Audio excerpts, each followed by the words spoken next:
अब हम जिस टॉपिक के बारे में बात करने जा रहे हैं वो है हमारी ऑफिशियल लैंग्वेज से रिलेटेड, अर्थात भाषा, अर्थात बोली, अच्छा, बोली और भाषा के बीच में क्या डिफरेंस होता है? बोली जो होती है ना वो बोल देते हैं, मतलब जैसे मैं ऐसे बोल देना कि मैं तेरी थूत पीट दूंगा। अब ये जो वर्ड है कि मैं तेरी थूत पीट दूंगा, इसमें जो थूत है ये क्या है? ये बोली है, कहीं लिखा थोड़ी ना किताब में कि हरियाणा की किताब में लिखा जाता है कि जैसे ही दुर्योधन ने कुछ बोला तो कृष्ण ने बोला ज्यादा बोलेगा तो मैं तेरी थूत पीट दूंगा। नहीं, बोली बोलचाल की भाषा होती है, उसकी कोई ग्रामर नहीं होती है, ठीक है, उसे लिखने का कोई तरीका नहीं होता है, उसे सिर्फ हम बोलते हैं, एक्सप्रेस करते हैं अपने आप को, और बोली बदलती रहती है, ठीक है। पर यहाँ बात हो रही है भाषा की। भाषा क्या है? जिसकी एक अपनी लिपि है, जिसकी एक अपना व्याकरण होता है, उसे हम भाषा कहते हैं। तो ऑफिशियल भाषा का जो भाग है वो है आपका कौन सा? 7। भाग 7 के अंदर क्या करा गया? आपका ऑफिशियल लैंग्वेज के बारे में बात की गई है, और आर्टिकल 353 से 343 से लेके 351 तक इस बात से डील करता है। पहली बार 1955 में एक कमेटी बनाई गई थी जिसका नाम है जी खेर कमेटी, और जिसको अपॉइंट करा था किसने? आपके प्रेसिडेंट ने। किस लिए? ऑफिशियल लैंग्वेज के लिए। और इसमें 8th शेड्यूल को, जो 8th शेड्यूल है, उसको दिया गया क्या जगह कि भाई आप इसके अंदर भाषाएं होंगी। शुरुआत में हमारे पास 14 ऑफिशियल भाषाएं थी, बाद में बढ़कर के ये 8 अमेंडमेंट के साथ अब टोटल कितनी भाषाएं हमारे पास? 22 हमारे पास ऑफिशियल भाषाएं हैं। ऑफिशियल भाषाओं का मतलब है, ऑफिशियल लैंग्वेज का मतलब होता है जिसमें वो देश, वो बेसिकली जो आपका स्टेट जो है, मतलब उत्तर प्रदेश की ऑफिशियल लैंग्वेज हिंदी है, और कश्मीर और जम्मू की जो ऑफिशियल लैंग्वेज है वो डोगरी है। तो आप जिस भाषा में को यूज करके अपने काम को करते हो, जैसे तमिलनाडु की तमिल है, ठीक है, तो इस तरीके की भाषा का उपयोग करके आप क्या करते हो? उसको उसी तरीके से काम को करने की कोशिश करते हो, जिससे वहां की आम जनता को ये बात बहुत अच्छे से क्या है, समझ में आए। अब ऐसा ना कि यूपी के बंदे से तमिल में बात कर रहे हो, वो क्या समझेगा? है ना, मारेगा और गिर के। समझ में आ रही बात?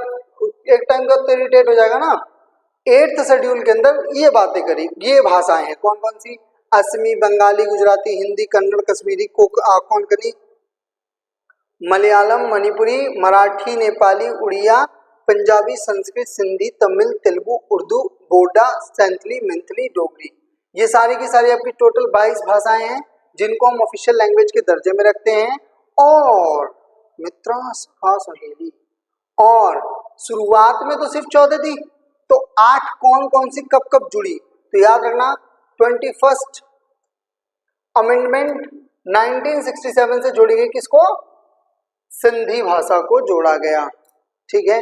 और 71st अमेंडमेंट 1972 कोंकणी, मणिपुरी और नेपाली को जोड़ा गया। और 92nd अमेंडमेंट 2003 से बोडा, डोगरी, मैथिली, सैंथली, ये 4 भाषाओं को जोड़ा गया। तो इस जोड़ने के बाद टोटल हो गई भाषाएं कितनी? 22। अब एक बात और ध्यान से समझने की कोशिश करना, हमारे पास जैसे ऑफिशियल लैंग्वेज है वैसे ही हमारे पास क्या है? क्लासिकल लैंग्वेज भी है। और ये क्लासिकल लैंग्वेज का दर्जा कौन दे रहा है हमें? Ministry of culture. Ministry of culture ने ये कहा कि जो भाषा लगभग 2000 साल से क्या है, ज्यादा पुरानी है, और जिसकी अपनी क्या है, एक ग्रामर है, एक अपना लिटरेचर है, जिसके अंदर बहुत कुछ लिखा हुआ है, जिसके अंदर, उसको हम क्लासिकल भाषा कहेंगे। और पहली क्लासिकल भाषा कौन बनी?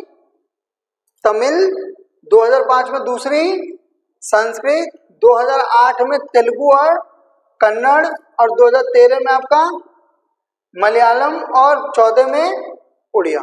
ये टोटल 6 भाषाएं हैं। हरियाणा पीसीएस में क्वेश्चन भी आते हैं, क्लियर है बात यहाँ पर? और इन भाषाओं को हम क्या कहते हैं? आपका क्लासिकल भाषा कहते हैं।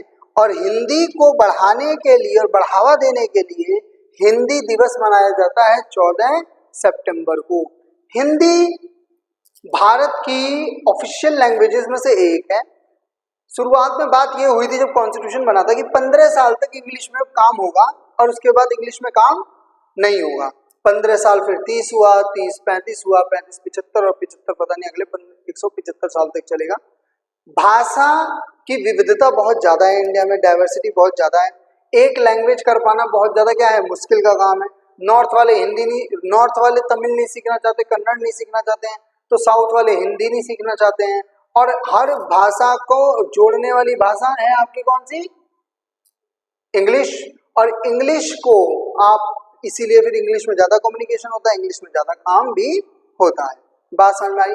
ये एक छोटा सा, वैसे तो बहुत डिटेल में पढ़ा जा सकता है, पर ऑफिशियल लैंग्वेज का बहुत छोटा सा कॉन्सेप्ट समझाया मैंने। आप इसे और डिटेल में भी चाहोगे तो पढ़ सकते हो।